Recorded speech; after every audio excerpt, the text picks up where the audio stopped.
Welcome back, everyone, to another episode of College Hockey Talk. On today's podcast, I am joined by a very special guest. She is a member of the USA Olympic team and is also a member of the Boston College women's hockey team as well. But most importantly, she won a gold medal back in 2018 for Team USA. So it's with great pleasure to announce and welcome Cayla Barnes on the podcast. Cayla, thank you so much for coming on today. And how's everything going?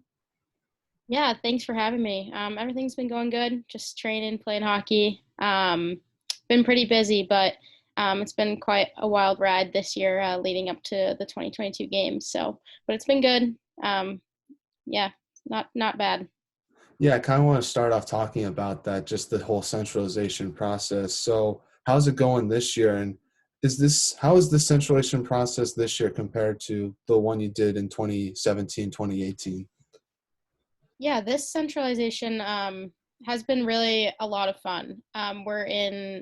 We train in Minnesota and Blaine, Minnesota, and we're all there all the time together, which has been really good because we don't usually get that opportunity to be together as a team for an extended period of time. So I think it's been a lot of fun. It's a lot different than last residency, just a different team, different staff, just an entirely different experience. We're kind of treating it that way.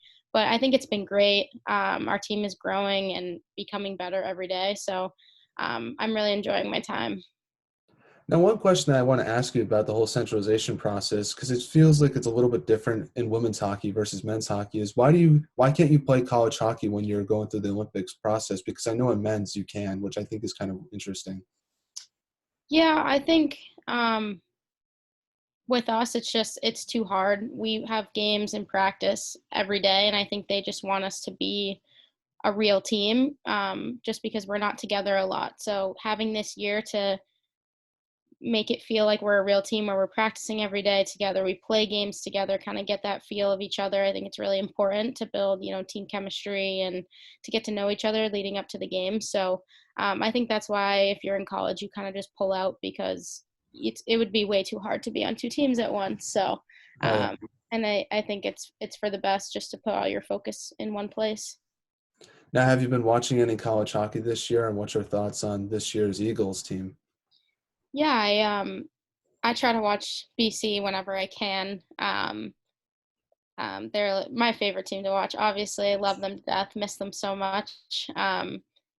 This year, I think they have a strong roster. I just think sometimes they haven't been able to find their footing. So I think hopefully the second half brings some clarity going home. Just get a little rest, reboot, and I think they'll be good going into the second half.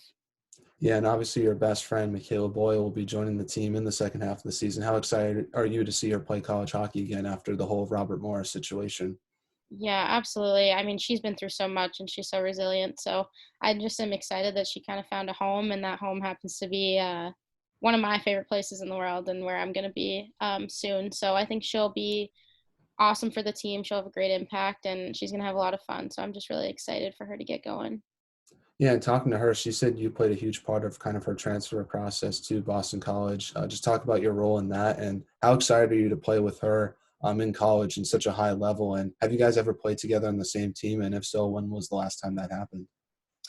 Yeah, I think her process with BC, obviously she has a big connection through me, and our coaches kind of started talking to me about her and if she would be interested in coming to BC, and I obviously was like, I think absolutely. She's a Boston kid, born and raised. She would love to come back home and play like her final years, and obviously she's my best friend and like family to me. So being able to play together has always been kind of a dream of ours. We've never seriously like played on a team together, maybe for like a tournament or two in the summer, but it would be nice to like be on a real team with her for a full season and kind of see how that goes. Now, have you tried to get to know, I guess, some of the new teammates at BC since you haven't really been there that much since you're busy with the Olympic process? But have you tried to get to know some of the freshmen, I guess, since you will be playing with them again shortly? Yeah, early on, we had a couple breaks in our residency, so I popped back to BC just to say hey and hang out with the girls. And I was supposed to be a senior this year, so hang out with the seniors and see them. And in the process, I got to meet some of the freshmen and kind of get to know them. a little bit, which has been nice. So that next year when I come back, they're not all complete strangers to me. So, I don't know them as much as I'd probably like to, but I know them enough to when I go back, I think it'll be fine. And, after the Olympics, I'll pop back in the spring and hopefully get to know them a little bit more. So. Yeah, no, I think BC has a lot of underrated players, and I think one of those players is Abby Newhook. She's been super fun to watch this year, but I think it's also good to see players like Olivia Finocchiaro and Willow Corson kind of step up and be huge impact players for that BC lineup. I don't know if that's something you've noticed as well watching the team.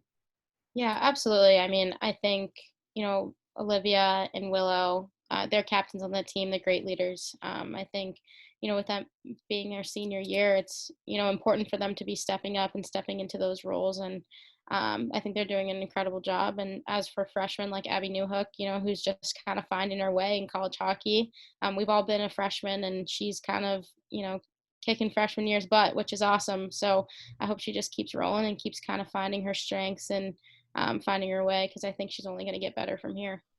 Do you think she's going to have more goals in her BC career than her brother Alex?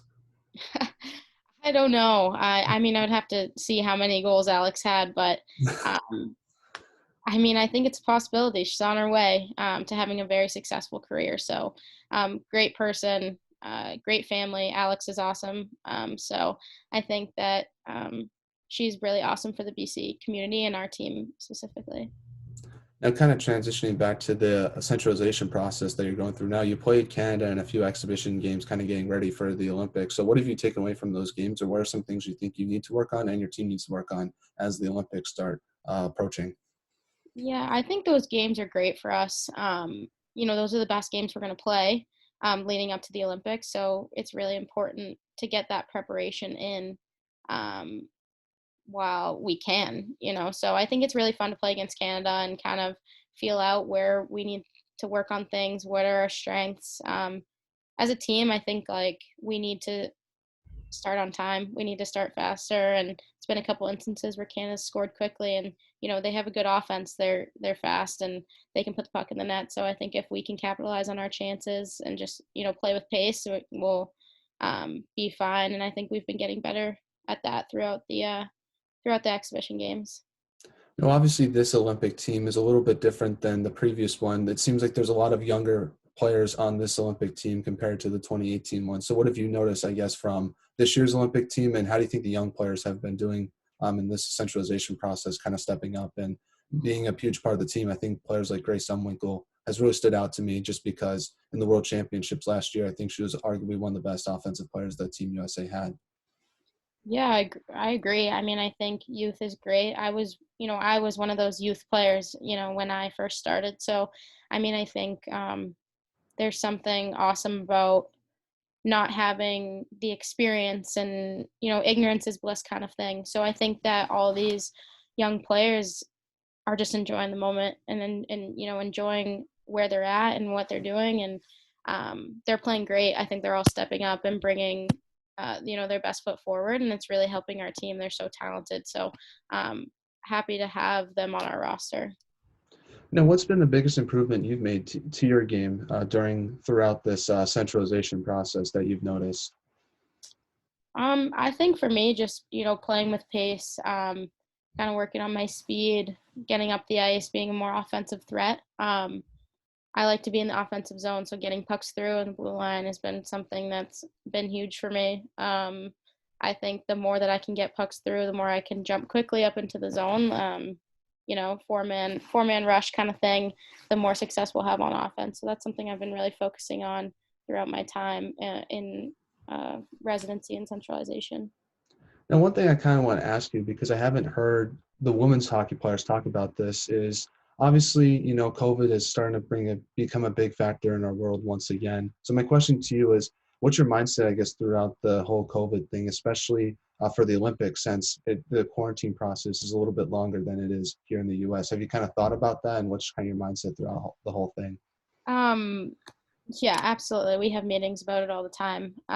It's just one of those things where we have to be extremely careful, extremely cautious, and just do all the little things right that are kind of away from the rink, just to ensure that we'll be safe. We're all just trying to kind of make it through to get to Beijing, to get to test negative and whatnot, so we'll be able to compete, because that's ultimately the goal. So um, I think that just being careful, and we're just doing everything that we can to test negative and be able to get over to Beijing.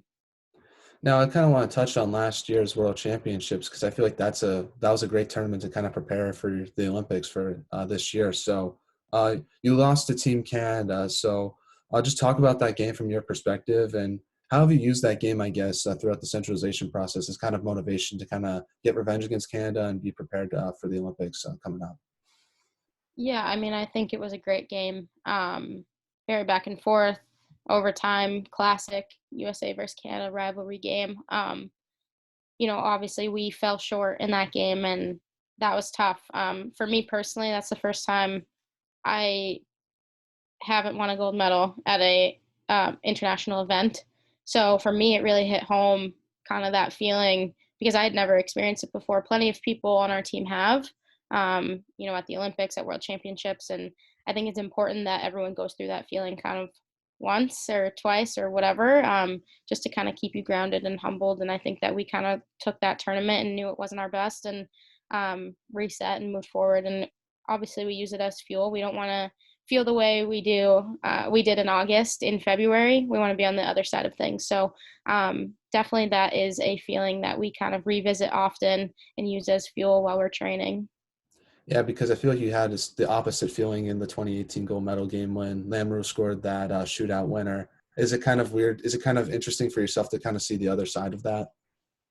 Absolutely. I think that I've had a lot of highs with USA Hockey, a lot of success, gold medals. So I think that obviously I'd never want to, lose in a world championship, but it is something that I think will help in the long run for me. It definitely is a different type of feeling. You go from the highest of highs to the lowest of lows, kind of thing. But it's important as an athlete, to experience that kind of growth. So.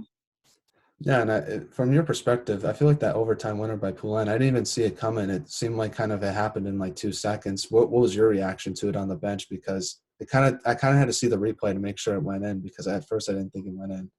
Yeah, I mean, on the bench, we were all like, no way that went in. Yeah. Kind of kept playing, and then, the buzzer went off after they did the replay and all that stuff. And, your heart kind of just sinks. Hmm.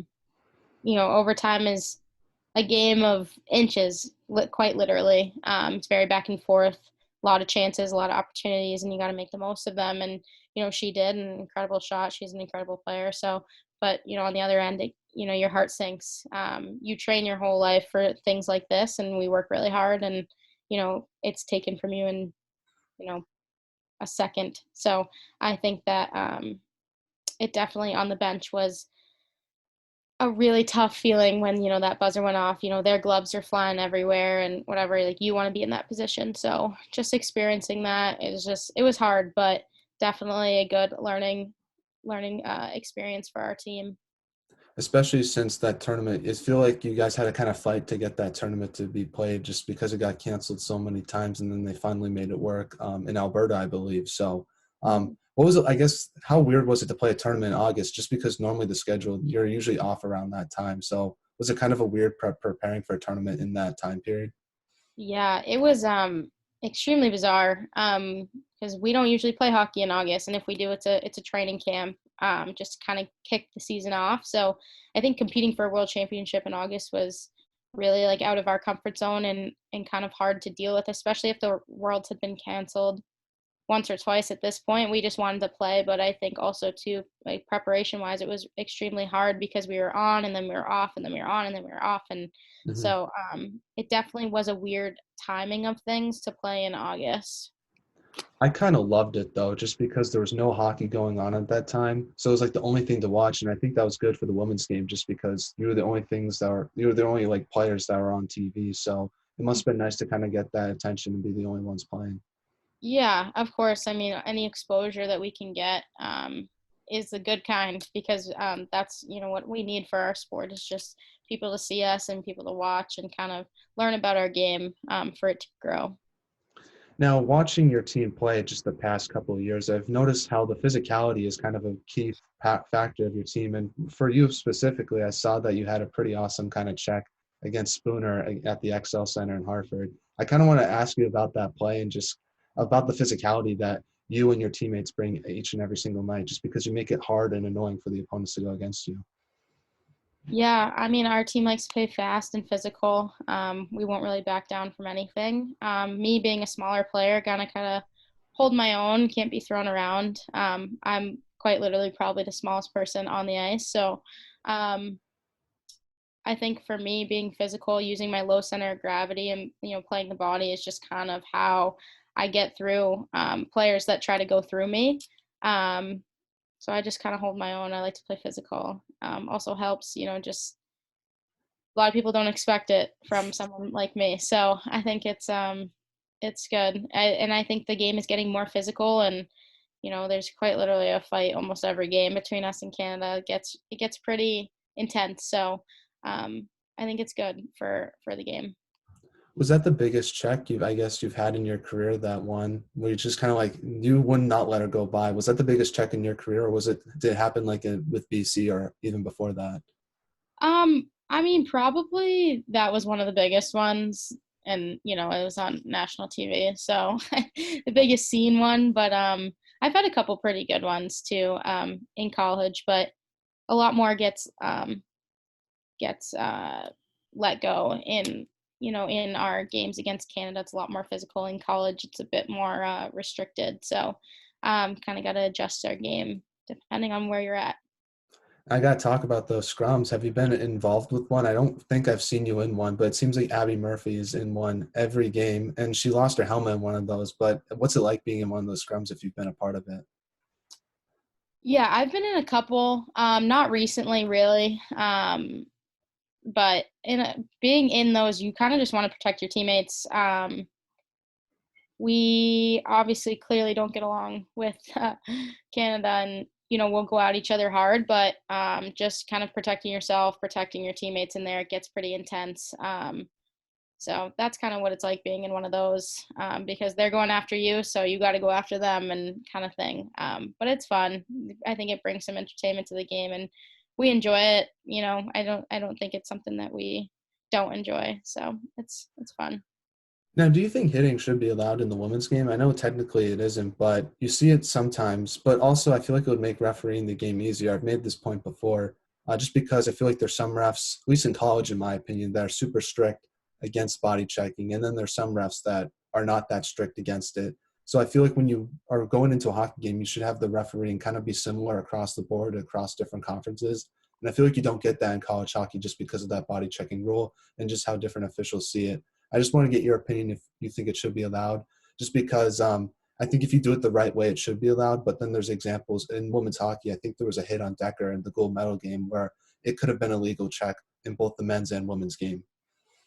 Yeah, I mean, I think it would be great for the women's game to evolve and become more physical, and if you allow checking or not. I mean, I think the women's game in general is a very high skilled, fast paced game. I think that being physical is a part of our game, but it wouldn't ever become the main focus. So I think allowing checking wouldn't even be a big deal. It would just let us play more freely.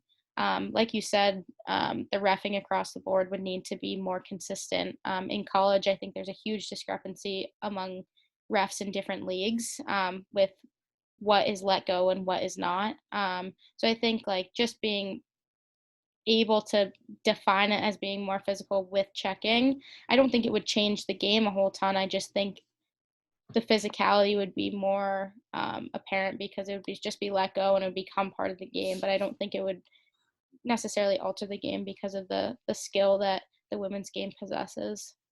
Yeah, I just think there would be a little more open ice checks. I feel like most of the checks that happen are like in the boards and for battles for the puck, not really like open ice. Yeah. Yeah. I mean, I think there definitely would be some open ice checks for sure. But again, if the refing is across the board and just keeping people safe, I think it would be totally fine, just like it is in the men's game. hmm Now, I guess my last question before we talk about BC is just What have you learned the most during this centralization process that has been beneficial for yourself heading into the Olympics? Yeah, I think for me, just kind of stepping into like this new role. Um, I'm still young, but I'm kind of not. Um, and so I'm kind of in the middle on this team and kind of just like figuring myself out, figuring out where I land in the lineup and whatnot. And it's just been huge for me as a player. And kind of just enjoying every second of it. It's not every day that you get to play every day with the best players in the world. So just enjoying it, learning from each other, making each other better. I think that's what taken away most from this experience.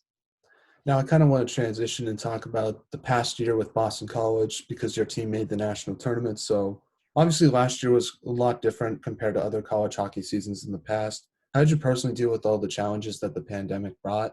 And what was your mindset kind of playing through it and just dealing with it? Because obviously, there weren't fans at the games, but I feel like the biggest thing for hockey's perspective was you didn't know who you're going to play until that Monday or Tuesday of that week. So, I guess what was your mindset as a leader on the team and just as a veteran on the team as well? Yeah, I think it was extremely challenging, as an upperclassman and a leader, to kind of walk through that situation and kind of keep the younger people on our team calm and focused and whatnot. But we really just focused on being there for each other, supporting each other, and kind of just working hard, being prepared for anything that's going to be thrown at us. We had a lot of challenges, and kind of walking through those challenges together was really important for us. You know, we just wanted to play, and so we did everything that we could to just be able to play. And no matter who we played, we knew that the next game wasn't guaranteed. So we just kind of enjoyed the moment, enjoyed playing and being together, and that's kind of how we got through what was a really difficult year to be a college athlete. Yeah, and how did you adjust to not playing in front of any fans? Was that a bit weird for yourself, or did you do you really not notice fans? Because I know it's talking to some players that wasn't really an adjustment for them since they're not really focused on that part of the game. Yeah, I mean, for me, I'm not really focused on the fans aspect of the game. It's kind of just I block out the noise kind of thing. So it wasn't entirely that different, but I mean, it was hard to not have your family there and have some of your friends there. My parents missed out on a whole year of not being able to see me play. So that was really hard for them and hard for me. You love to have your family there, but I think just being able to play when a lot of other colleges weren't, we were just extremely grateful for that. Yeah, and also like another aspect of it that I don't think a lot of people talk about is seeing your family after the game as well. It must have been tough to play every game, but then just kind of like go back to your dorm and not have anyone to talk to about it, at least in person. Yeah, it was definitely tough.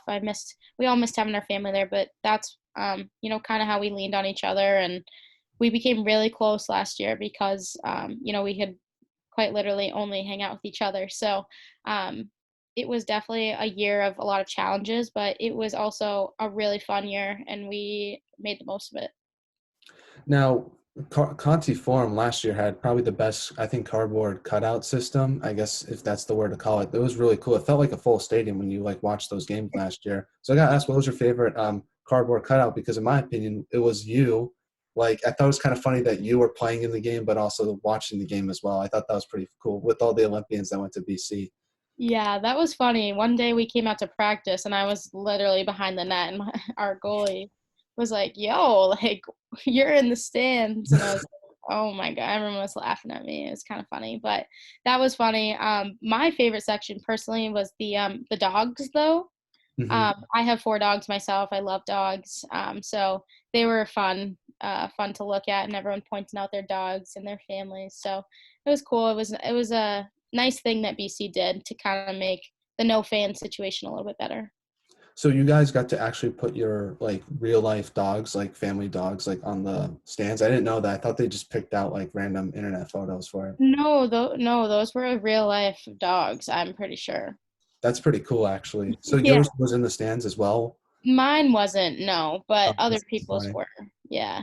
That's cool. That's cool. What was your favorite dog, I guess? Or was you're just a big dog person? You like them Just all? a big dog person. I didn't really have a favorite. I love the doggos. They're adorable. Now, through and through overtime was introduced to college hockey last year. I got to ask you, as a defenseman or a defender, what was it like being in those situations, having more open ice, but also kind of having more offensive opportunities as well. And what's your just overall thoughts on the 3-on-3? Because I know some people are big fans of it, and I feel like some people aren't big fans of it. I think as a defender, I feel like you might be on the side of not a big fan of it just because it leads to a lot of offensive opportunities. I'm actually on the side of I love it. I Awesome. think it's great. I think that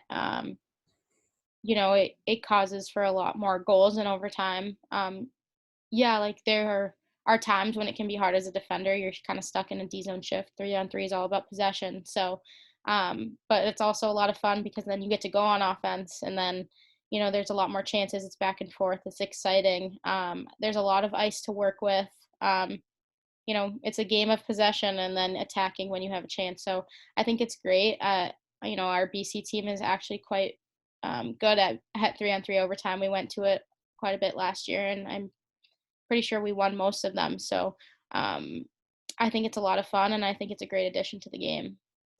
Then my other question about it was, I think one reason why your team was very successful at it was because you sustained a lot of pressure in the offensive zone, yet you managed to get a lot of line changes during that offensive pressure that you put on in the O zone. So my question is, like, how do you maintain that possession in the offensive zone while maintaining line changes? Because you kind of want to keep the defenders tired, but you want to get fresh legs and fresh bodies on the ice, which will help, I guess, get a more likely to get a goal opportunity. Because one thing I heard was if you're physically tired, then you become mentally tired, and that's when mistakes start to happen. And that's kind of what you want to put on the defenders when you're going against them in 3-on-3 overtime. Yeah, absolutely. I mean, I think um, sustaining offensive pressure is important, and just kind of being smart with the puck. Not trying to make any crazy like one-on-one moves and while we're changing, or maybe bringing the puck out of the zone and then letting your other players change, get fresh legs on the ice. It's all kind of strategy. So I think it's, like I said, 3-on-3 is all about possession, and once they're tired, that's your opportunity to attack. Usually a lane opens, and that's it, and you hopefully you can capitalize on that situation. So I think that the more you can possess and just make smart decisions with the puck to maintain possession, the more success you'll have in scoring. Now, in the regular season, BC was consistently ranked one of the top teams in the country. What was the key for maintaining that success throughout the regular season, and how did you deal with the pressure of being a ranked team? Um, just I think pressure wise, it was an interesting. Sorry, my dog's just walked in the room. I think just taking a game, one game at a time. We knew every game was important, especially in a season where we weren't playing against a lot of different teams, and pairwise and records and all that was kind of screwed up just because of the COVID season. So we took every game like it was the most important one of the year, and we found a way to win, and that was the most important, because finding a way to win doesn't really matter how you win, doesn't matter who it's against, as long as you do win. That was important. So I think just attacking every game as if it was the most important one we were going to play was how we kind of maintained that success. And then the pressure of being in the top 10, it does actually hold a lot of pressure. You're expected to win games, and if you don't win games, then it's like, oh, top 10 team loses, and a lot of stuff like that. But kind of just blocking out the outside noise and just focusing on us and what's going on inside the locker room is kind of how you deal with that pressure, and just moving through the challenges as they come. And obviously, this year the tournament's going to be expanded to 11 teams. What was your reaction to that? Because it seems like not just your team, but every women's college hockey team is kind of advocating for that to happen. Absolutely. I think it's great. I think we see every year that teams that maybe should be in the tournament are left out because of only the eight team system. And I think, it'll make the tournament more competitive.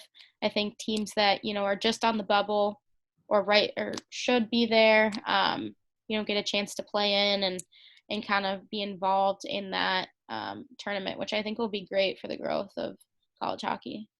Yeah, and then the growth for women's hockey too, because the more games that are played, more money I think is being made, and also more opportunity to put it on television too, which I feel like for me personally, help the biggest thing for the growth of the women's hockey game is kind of putting it more on TV, because I feel like more people kind of like if they see it, they kind of like want to watch it more, and then they get invested into it. But when it's not on TV, it's kind of hard to do that. So that I hope the expanded tournament helps the television aspect of it as well. Yeah, I agree. I mean, I think the more that people can see it, the better it's going to be. I've Mhm. been, that's kind of our thing with the growth of the game. The more people that see it, the better it's going to be. So, Now, in the hockey's playoffs last year, you unfortunately lost to UConn in the first round. What did you take away from that game overall, and how did you use it to motivate yourself heading into the national tournament? Just because it seemed like UConn kind of dominated that game and really made it tough for you guys to get a lot of offense. yeah, I think that was a really tough game for us. UConn definitely brought their best. We had seen UConn like 8 times that year. Um, and so I think it was really hard to play them in a game that, kind of determined whether we'd move on or not. Just because we'd had a lot of success throughout the year against them. And then, that one game comes and, they're firing on all cylinders and we couldn't really seem to get anything going. And sometimes that's just how the cookie crumbles. It was definitely not an easy loss for us. It was devastating because we didn't, we thought we had a team that could go and compete in the national tournament, but, it was kind of up to how other teams did and the higher powers and whatnot. So it was definitely devastating when we lost that game, but we kind of regrouped, bounced back, and luckily got a chance to go to the national tournament out of it. What do you guys do, I guess, during that time where you're kind of in the bubble? Not sure if you're gonna make the tournament or not. It kind of determines like what results happen. Like, do you watch those games or do you kind of just want to stay out of it and see what happens? No, I mean, I think we followed games. We kind of saw what was going on. We practiced as normal. We kind of still kept preparing just because we knew we were on the bubble. We knew that we had a chance. It would be a really close call, but pending what happened with a lot of different things in different leagues, I think we knew that we had a chance. So we kind of stuck to our game plan, kept working, and just kind of hoped that it would fall in our favor, and it did. So that was really awesome. And what was your team's mindset, I guess, once you finally got the bid, and what was your mindset, I guess, once you headed to Erie, I guess, for that national tournament? Yeah, I mean, there's a video of us on Twitter or something of us hearing our name called for the bid, and our team goes absolutely crazy. I think, our Boston College is hungry for a national championship, and so that was kind of our mindset going into the tournament. We might not have been, a projected like winner of the national tournament. Not a lot of bets on us, but we went in thinking that we had a good chance to win if we just took it one game at a time. We're kind of an underrated team at that point. So just going into the tournament full of confidence and just giving everything we had every game. And you played Ohio State in that national tournament. You unfortunately lost that game as well. I guess what emotions were you feeling after that loss, knowing that your season was ended, but also just because I felt like you guys played better than the score indicated for that game. Yeah, I agree. I mean, I thought we played really well. We were actually up leading going into the second and whatnot. But Ohio State's a really good team. They're very well coached. They are like a well-oiled machine. So they brought everything they had, and unfortunately, our performance wasn't um, good enough to combat that. But I think that it was a season of a lot of ups and downs and a lot of challenges. And so in that moment, it was just like after we lost, it was devastating. But to see how much we had accomplished that year, how much we'd grown, I knew that we would bounce back just fine. Losing some seniors was hard, but I think I knew we'd bounce back better, and eventually we'll get back to that national tournament. Yeah, I would be nervous if I was a Hockey East team for next season just because that was your last game with Boston College, so you're probably going to be super motivated heading back to the team next year. Boyle's going to be on the team. You got some good freshmen who are going to step up, and I don't know. I'll be nervous if I were a Hockey East team seeing you guys next year. It won't be easy. Yeah, and I think we got some fifth years coming back, and I think we'll be really good next year. I think we'll have a lot going for us. So everyone, watch out. Oh yeah. BC's coming. Oh, yeah. just a warning a few months before the season starts, I guess. Yes, it'll be like 5 or 6 months before the season starts for next year. So, yeah, no, warning right now to all the teams that are listening. So, I kind of want to talk about the beginning of your hockey career as well because you're from California. Talk about growing up there and how did you start playing hockey? Because when you think of California, it's not like hockey pops into your head. It's really like baseball and football. Yeah, born and raised Californian. I have four older brothers, so they played a lot of roller hockey growing up and kind of transitioned to ice eventually in their careers. So I kind of just followed that same path. I started as a figure skater and I was really young. I was about 2 when I first got in skates, and then a little bit after that, I was like, I don't want to do this anymore. I want to do what my brothers do, and I just fell in love. I was never looking back after that. I grew up there, played boys hockey there, and then eventually, when I was 14, I ended up moving away to go to a prep school. But definitely a product of California hockey. I played on a lot of teams growing up there, so definitely not the place where you would think that I probably would have grown up, just because of it's not a big sport out there, but it definitely is growing. Yeah, it seems like it's growing. Like, talk about the hockey culture that's in California, because specifically for women's hockey, I know Annie Pankowski is also, I think, from California as well. So just talk about how what the culture is like there for hockey in California, but how it's growing as well. Just because I think teams like Anaheim and LA, the success that they've had, I think have really helped grow the sport, at least in that part of California. Absolutely, and I think the Ducks and the Kings do a really good job trying to um, promote people getting to play. Mhm. They've done a great job over the years. It's grown tremendously, even from when I was younger.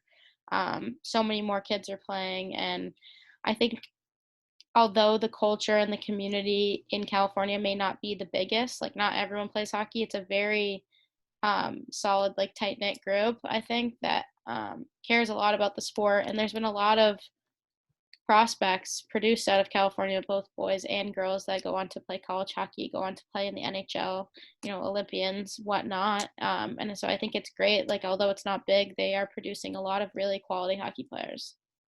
Yeah, I think Dominic Petrie is also from California as well, another good college hockey player. So it seems like just more and more players keep coming from that area.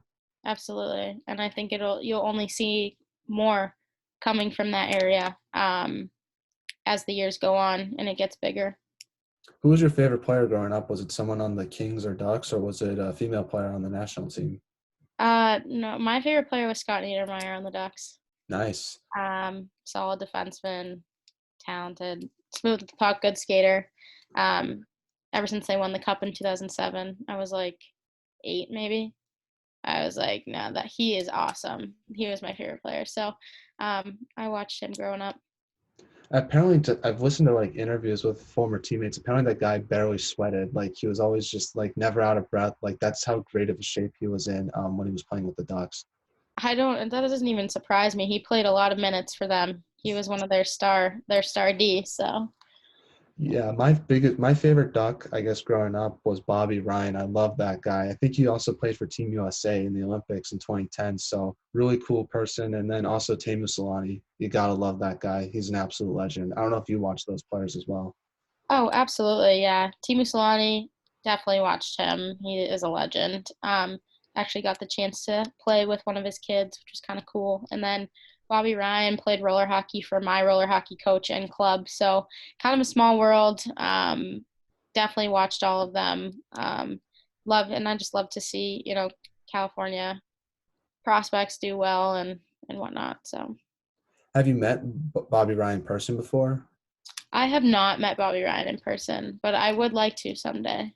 He has an incredible story. I heard that he was like an alcohol addict and then eventually came back and like played in the NHL again, which I don't know if you heard about that story, but I thought that was pretty incredible. Yeah, I heard a little bit about it, but definitely an incredible story. I think you see more and more players and professional athletes these days with stories that they are actually helping a lot of people in the world today. So I think it's good that when they come out and share it and are brave enough to do that, it's awesome. Now, is it crazy that Ryan Getzlaf is still playing in the NHL? Because I'm pretty sure he was part of that team as well, and he's still pretty good today. Yeah, I think it's crazy, but I mean, play for as long as you can. It's the best game in the world, so I don't blame him. Now, you played for the East Coast Wizards before Boston College. Talk about that experience and how'd you get the opportunity to play there? Yeah, I think it was great. That was the first like travel girls team that I played on consistently. Um, I ended up there because I went to a prep school in New Hampshire um, to play hockey, and so I went there and you play on like a split season team, and then you get to go to nationals and play on the club team and stuff. So I think it was a really good experience for me. I got to play with some really good girls that went on to play in college, and I got better there. So I'm grateful for that opportunity. Now, how did that experience, I guess, help prepare you for college hockey with Boston College, just playing with the Wizards and then that prep school you talking about in New Hampshire? Yeah, the prep school was awesome just because I got to play with girls that were very talented every day. It prepared me in a schedule. I had practice every day, I had school every day, and I was, at school. So I think it kind of prepared me for that lifestyle of going to class and then going to practice and then doing homework and doing it all over the next day, which is what it's like in college. And then the East Coast Wizards, I think just playing with high caliber players prepared me for college hockey. We all went to college at the same time. So I think playing with each other, making each other better every time we were together was really important for all of our college careers when we started. Was it hard to move out east just because you lived in California your whole life and then you have to kind of make that jump? And were you ever hesitant, I guess, to do it, or was it kind of like always a goal of yours to kind of move out east and try to pursue a college hockey career, I guess? Um, it wasn't that hard for me. I mean, it was hard to leave my family, obviously, but it was something that I really wanted. I knew if I wanted to be exposed to the girls' game and get better. It's just something I needed to do. And, New Hampton also allowed me to play, other sports, which I also really wanted to do while also having like a normal high school career. I didn't want to be traveling every weekend and being up late doing homework and kind of not having no social life. Like when you get to college, it becomes your job and your life. So in high school I really wanted to enjoy my experience and play other sports and do that. So I think it was one of the best decisions I ever made and prepared me really well for where I'm at now. Now, talk about your recruitment process to Boston College. What was that like for yourself, and what made you want to go to BC versus other schools you might have looked at? Yeah, my recruitment process was quite long, I would say. I didn't I started getting recruited pretty early on. This was before the recruitment rules kind of changed. And so I started getting recruited really early on, and for me, I didn't know what I wanted. I was so young. I was like 14, and I was like, I don't even know what college is. So I talked to a lot of different schools across a lot of different leagues. I visited a lot of different teams and a lot of different campuses, and I kind of just made a list and narrowed it down to kind of what I wanted. And BC was that. BC was exactly what I wanted. It's a great school academically, which was really important to me. It's a great hockey program. The coaches are great. They've produced Olympians. It was just something that I was really looking for. It kind of checked off all the boxes. It's in a great city. I love Boston. It's one of my favorite places, and campus is not too big, not too small. So I just think um, it checked off everything that I wanted out of my college experience, and I ultimately fell in love with it when I went to campus. So really glad I made that choice. Now, there's a lot of probably fans from the other Boston schools that aren't the biggest fans of BC. And the reason why I kind of mention that is because one of the cool things about playing for Boston College is the Bean Pot. Talk about what it's like playing in that tournament, because it's one of my favorite tournaments to watch in the college hockey season. Being from Boston myself, it's kind of like the best Monday and Tuesday of February once those games happen. What's it like playing in those, and just kind of building that rivalry between you, BU, Northeastern, and Harvard? Yeah, I think it's one of the best tournaments in college hockey, the Bean Pot. Being the best in Boston. It's a lot of pride in that. A lot of pride in those schools playing for your school. I think it's just, it's a great tournament, and you play some great teams in that tournament too. So it's a lot of fun. I have yet to win a Bean Pot, hoping I can soon before my college career ends, because I think, that's one of the most fun things that we can win. Yeah, no, one thing about this podcast that I like to say, I call it the college hockey talk bump. So maybe next year after being on the pod, I think that would help you elevate, I guess, like with the luck, I guess, with the puck bouncing the right way to hopefully win a bean pot next year. I hope so, because that is something I do want to do before I graduate.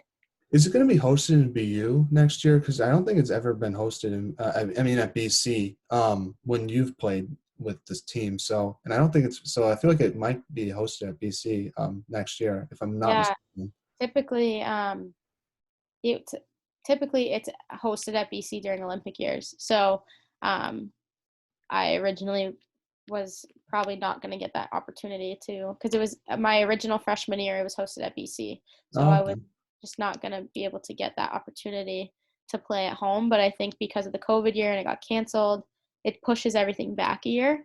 So I Hmm. think next year we might be able to host at least the first round. There's talk of the final game being in the Garden and That'd be where cool. they play and stuff. So hopefully that's a thing that'd be great for the women's game. Yeah, no, just because I know it's gonna be hosted at Northeastern this year, so I don't know. I feel like it'll be cool. I like how they kind of switched the. I think that's the one cool thing about the women's, I guess, tournament for both the Hockey East and Beanpot is how it kind of rotates host. I think that's pretty cool in my opinion, just because I like having that neutral site, so each, I guess, area in New England gets the chance to kind of go see the tournament if they want to.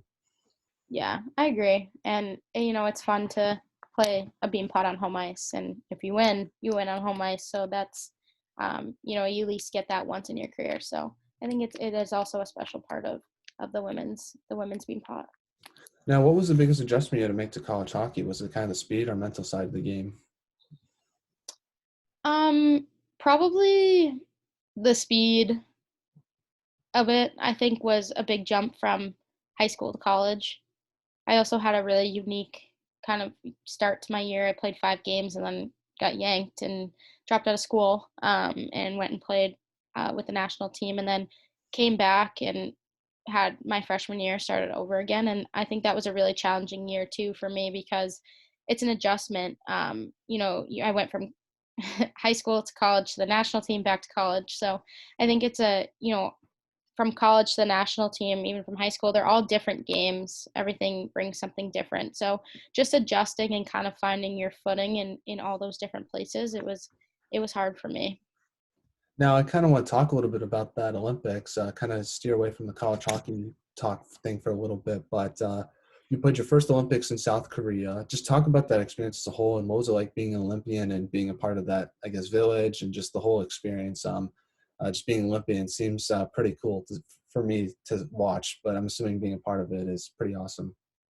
Yeah, it was one of the coolest experiences of my life. And, um, I hope to do it over again and over again because it is one of the coolest things. You're surrounded by the best athletes in the world from every country, and so you get to meet so many cool people. You get to experience world records and people doing insane things. I got to walk with Sean White at opening ceremonies. Like, he's a 5-time Olympian, he's the best at his sport. Like, that was so cool. So I just think being surrounded by people that know what it's like to dedicate your life to something, and then getting to the highest stage in the world, and being so proud to like represent your country is one of the greatest opportunities that I've ever had.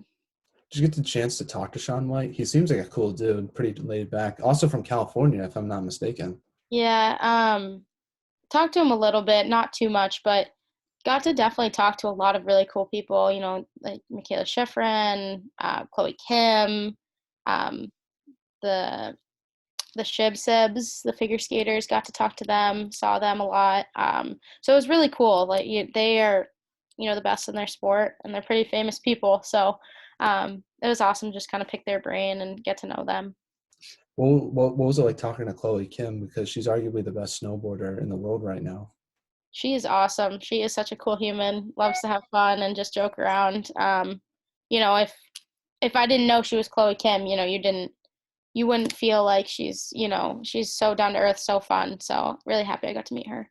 Wasn't she like 16 in the last Olympics? Like she was really young, if I'm not mistaken, or like 18 or something like Yeah, that. she was really young, um, pretty young, I believe. But it was funny. She got churros with some of my teammates, and they bonded and whatnot. So that was funny. That's awesome. Yeah. You did win a gold medal in 2018. We got to talk about that. What emotions, I guess, were you feeling after Lamoureux got that shootout winner? And I guess, like, I don't know. I feel like I would be lost for words to win that gold medal because that's probably the highest, like, achievement you can have as a hockey player is to represent the U.S. and win a gold medal for your country. Yeah. I mean, in that moment, it's just pure like excitement and pride, and just so happy to be a part of that team. We really fought for each other, did it for each other. And there was a lot of people on that team that had lost in the Olympics previously. They had felt that heartbreak. So just to see them keep working and, eventually get that gold was amazing. I love all of them. So just to see them reach that was great. And then, to bring home a gold for the U.S., just immense pride. Super proud to be American. And you kind of look up in stands and you see your family, and you couldn't have done it without any of them. We all have great support systems, and the team behind the team kind of is so important. Just to see that, just immense pride and excitement in that moment. Now, what was the coolest thing you got to do after winning the gold medal? Was it like a cool event you got to see, or who was like the coolest person, I guess, you got to meet after the gold medal? Just because it seemed like you guys were kind of like on a tour after that medal, going to different shows and all that stuff. So I got to ask you, what was the coolest thing you got to do after that? We were on Ellen right when we got back, which was pretty cool. Um, we had a lot of fun doing that. We were on Jimmy Fallon. Um, it's hard to choose just one, but those are experiences that I would never have otherwise. So super cool. We ended up winning an Espy, which was great. We got to go to the Espys, meet some ridiculous people there. So a lot of cool experiences came out of winning that gold medal, which was something I'm thankful for. We had a lot of fun. No, there's a lot of you, like, I guess, sitting on that couch with Jimmy Fallon. Did he ask you particularly a question, or was it kind of just Hillary Knight and the rest of the captains kind of doing the talking for that? Yeah, mostly them doing most of the talking, which I was okay with. I didn't mind just sitting there and observing. They did a great job, and they're all so well spoken and deserve the attention. So they did great, but it was still a lot of fun.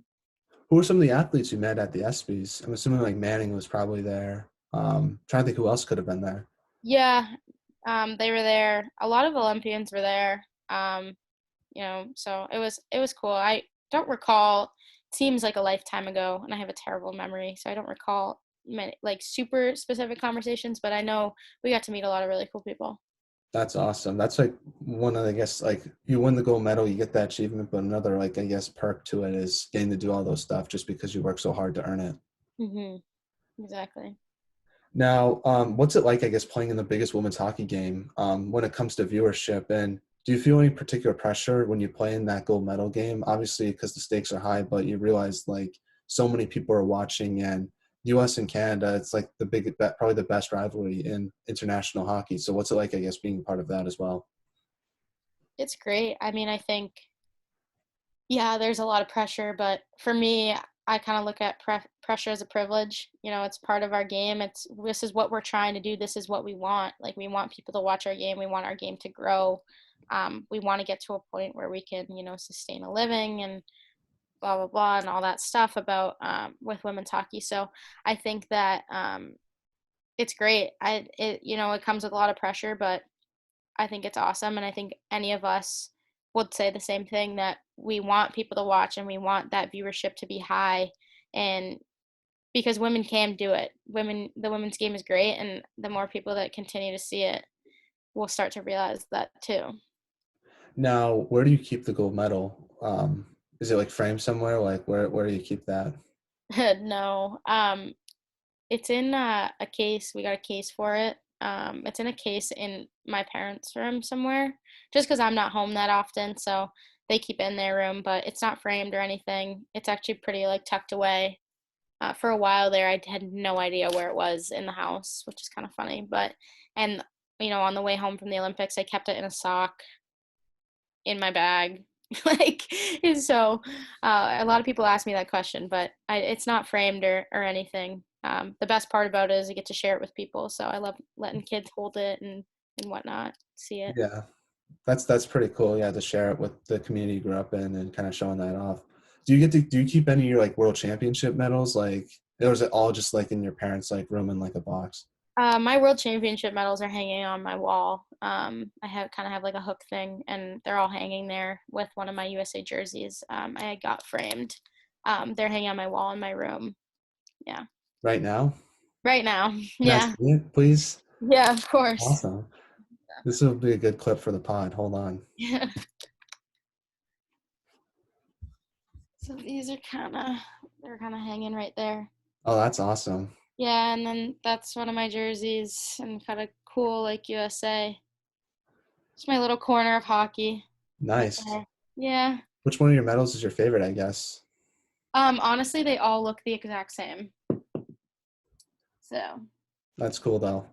Better yeah. than better than my second place youth hockey medal that I got, so that's for Yeah. sure. Yeah. All the gold ones are my favorite. I have one silver now, but all the gold ones are my favorite. But they all do look the same. So, That is cool. That is yeah. cool.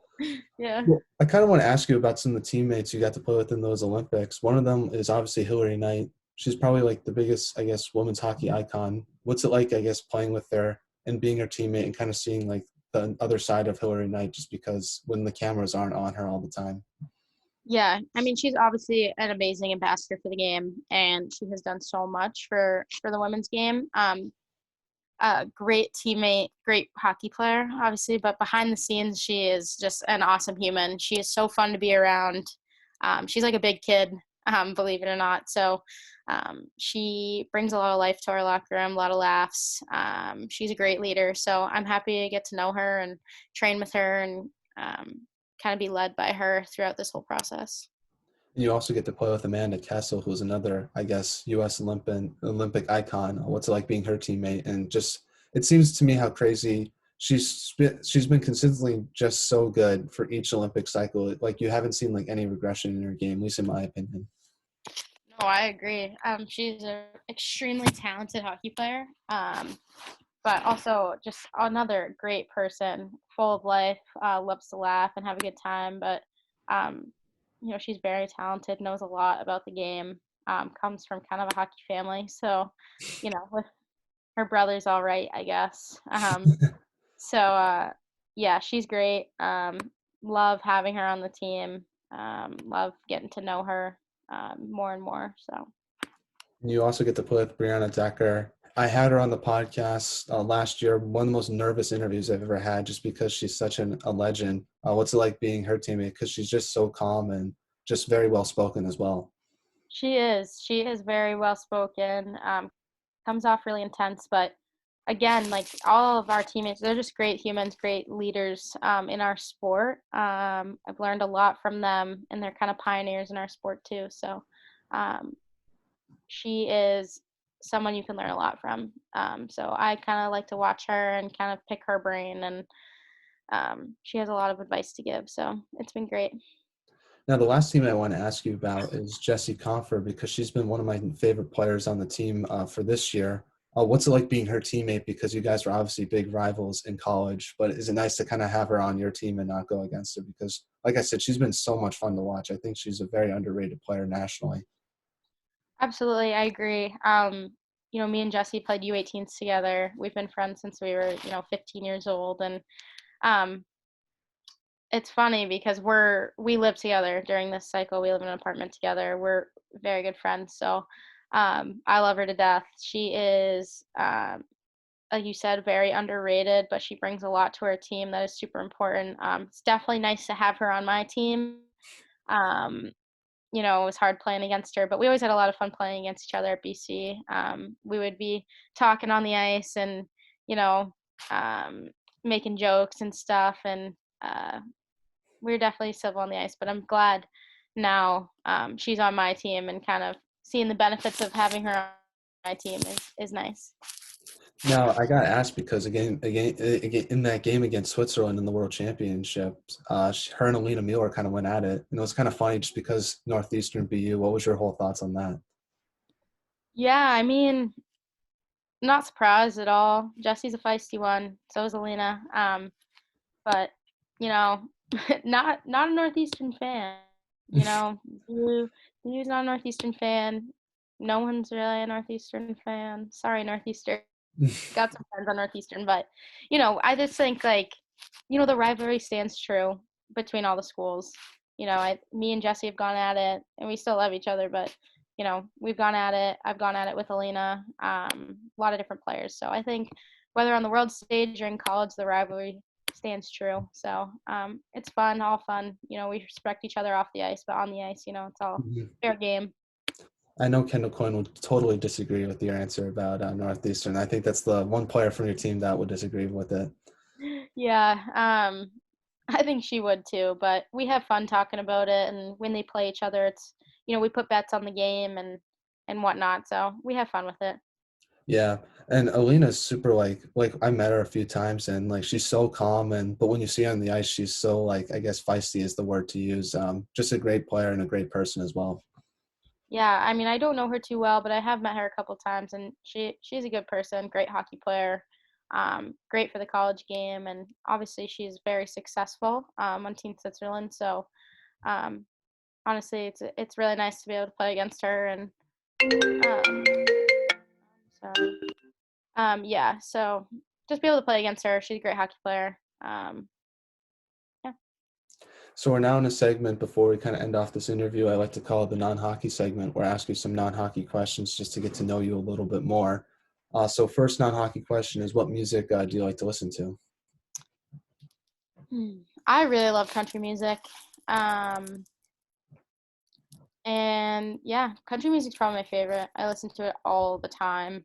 I'm not really into like rap or some I am like EDM and stuff like that, but I like country music, and that's probably what I listen to the most before games and consistently. Who's like your go-to artist? Ah, I love Luke Combs, love Morgan Wallen, love Thomas Rhett, those type of people. I'm a big Thomas Rhett fan. What's Your Country Song is an absolute banger. I think it was on like one of my like most listened to songs in Spotify for my Spotify Wrapped.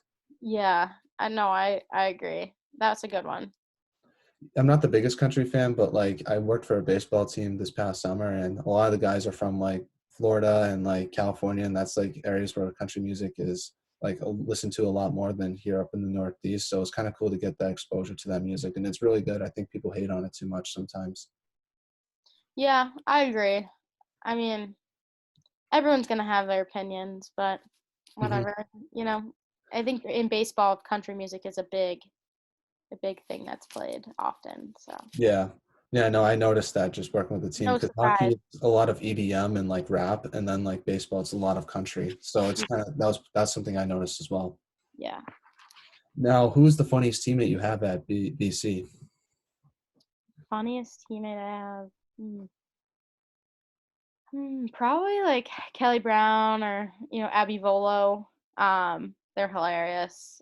We love to laugh at BC. We have a couple pretty big jokesters on the team. So, but Kelly Brown, Abby Volo, they're hilarious. They bring a lot of energy, a lot of laughs to the locker room. So definitely miss them this year. Who has the best style on the team besides yourself, obviously? So who's number two on the style list for BC women's hockey? As in like hockey style or Both on and off the ice. on ice. Hannah Bilka has great style. Great. She's just a phenomenal hockey player and looks good doing it. And then off ice, Olivia Finicaro, little fashionista. She always has fire game day outfits. So she is definitely one that is is good with the style off ice. Have you seen the photo of Willow and Katie Pine and Abby Newhook like walking to the game? That looks like a movie poster. It does. Yeah, they look good. They looked really good, and they looked like famous people in that photo. So I was like, okay, what is this? But no, they looked good. They rocked the game day outfits. So Yeah, shout out to the BC social media because I feel like you guys do a good job at kind of showing all that stuff out. oh, absolutely. Our social media person is one of the best in the league. I would have to say she makes great videos, uh, posts great content. So shout out to Katie Pev. We love you. She is the best of the best. Now, what's your favorite part about Boston? I think there's so many things to do in Boston. So many different like you can never get bored in Boston. Like, we have so much fun in Boston just because there's so many different things to do, and I think that's one of my favorite things is just it's a great city, it's a lot of life, but it's also a lot of fun. You never get bored, so. Hmm. Yeah, I'm a big sports fan, and probably the best place to live if you're a big sports fan is Boston. There's a lot of games to see, both collegiately and professionally as well. Yeah, agreed. We go to a lot of sporting events, at BC, both BC and professional, Hmm. so it's fun. Now back to some hockey questions. Now I want to ask you this: what do you think should be done to help grow women's hockey? I feel like there's been a lot of conversation about that recently. I just want to get your input of what you think should be done to help grow the game because you've played in both college, with the Olympic team. You've kind of been all around the place, so I feel like you would have a good perspective on what needs to be done to help grow the game. Yeah, I think, the marketing around women's games, getting people to want to come to our games in person, selling out kind of bigger crowds would be um, really good. And I think the next big step is kind of forming a league for all the players, one league that is a place where, it's, real professional women's hockey. I think that's the next big step that kind of needs to happen in the growth of the women's game. Yeah, I think it's interesting because obviously the U.S. national team sells out, but like, I think the next step is kind of getting other teams to sell out besides just the U.S. national team, like college teams and obviously professional teams as well. Like, what steps I guess are being done to help make that happen? Yeah, I mean, I think it's a slow process. I think it kind of has to start from, the top down. It starts from our team and Team Canada and whatnot, kind of getting that viewership, and eventually it'll kind of trickle down into, the professional leagues and then college and whatnot. So it's definitely a slow process, but I think it's definitely grown even since I've been in college. Um, it's grown and it's growing every year. So I think that's the important thing to look at, moving forward. Now, I assume there's a lot of younger people listening to this podcast. So, what advice would you give them on how to get, I guess, how to become a better player, but also what it takes to become a D1 college hockey athlete?